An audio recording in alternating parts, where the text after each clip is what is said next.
عمومی طور پہ جب نکاح ہوتا ہے تو خاتون نے گھر چھوڑ کے شوہر کے گھر میں آنا ہوتا ہے۔ ایک تہذیب اس گھر کی تھی، ایک اس نئے گھر کی ہے، اس میں تھوڑا سا تفاوت ضرور ہوگا، خاندانوں کے فرق سے تھوڑا سا فرق یہ ہوتا ہے۔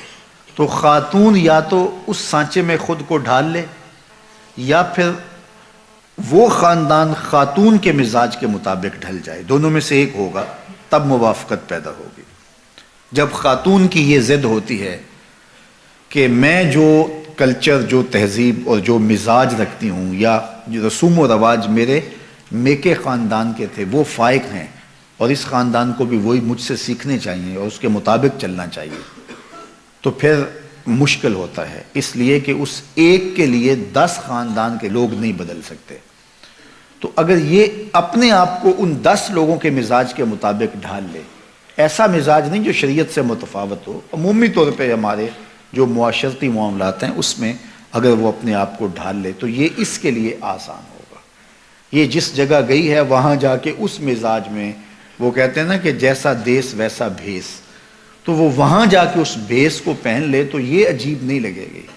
لیکن وہ اس پورے گاؤں کے اندر سے ایک خاندان اس بھیس کو اختیار کرے جو یہ لے کر کے آئی ہے، تو وہ اپنے خاندان کے اندر بھی عجیب لگیں گے،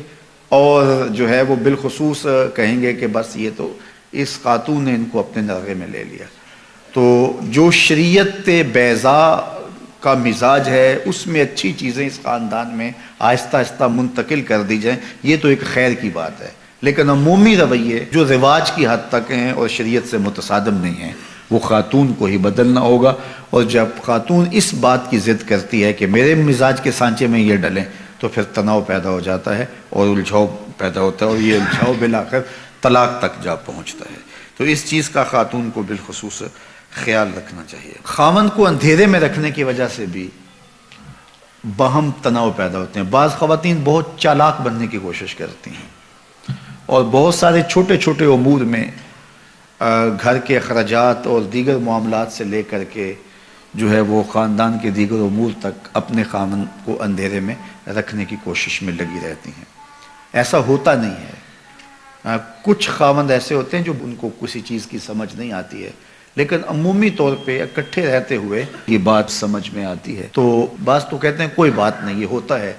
لیکن بعض کے اندر طبع کی سختی اتنی ہوتی ہے کہ اس کو پھر گوارا نہیں کر پاتے، اور پھر عورت اس عادت سے مجبور ہو کر پھر دوبارہ اسی کام پہ آتی ہے، اور پھر آہستہ آہستہ یہ اختلاف بڑھ جاتے ہیں اور کس دن طلاق تک بھی نوبت پہنچ جاتی ہے۔ اس لیے عورت کو کوئی ضرورت نہیں ہے کہ اپنے شوہر کو اندھیرے میں رکھے۔ شوہر اس کو جتنی اجازت دیتا ہے، جتنا آگے بڑھنے کی، اخراجات کے حوالے سے، رشتہ داروں کے ساتھ معاملت کے حوالے سے، اور دیگر جو ہے وہ معاشرتی تعلقات کے حوالے سے، بیوی کو اتنا ہی آگے بڑھنا چاہیے اور شوہر کی مرضی، مشاورت اور رضا کے مطابق ہونا چاہیے۔ تو اس سے انشاءاللہ ایک خوبصورت ازدواجی زندگی جنم لیتی ہے۔ لیکن اگر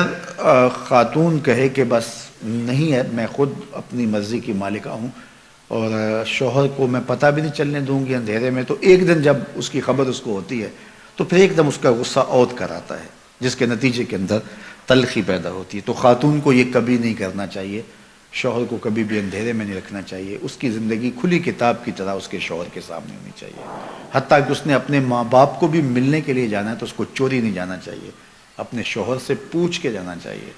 اور اگر وہ اجازت نہیں دیتا تو اس کے لیے بھی شریعت نے ضابطہ دیا ہے کہ ایک مدت اس کی مقرر کی ہے، اور اس میں بھی سسرال کے حالات کی مطابقت میں کہا ہے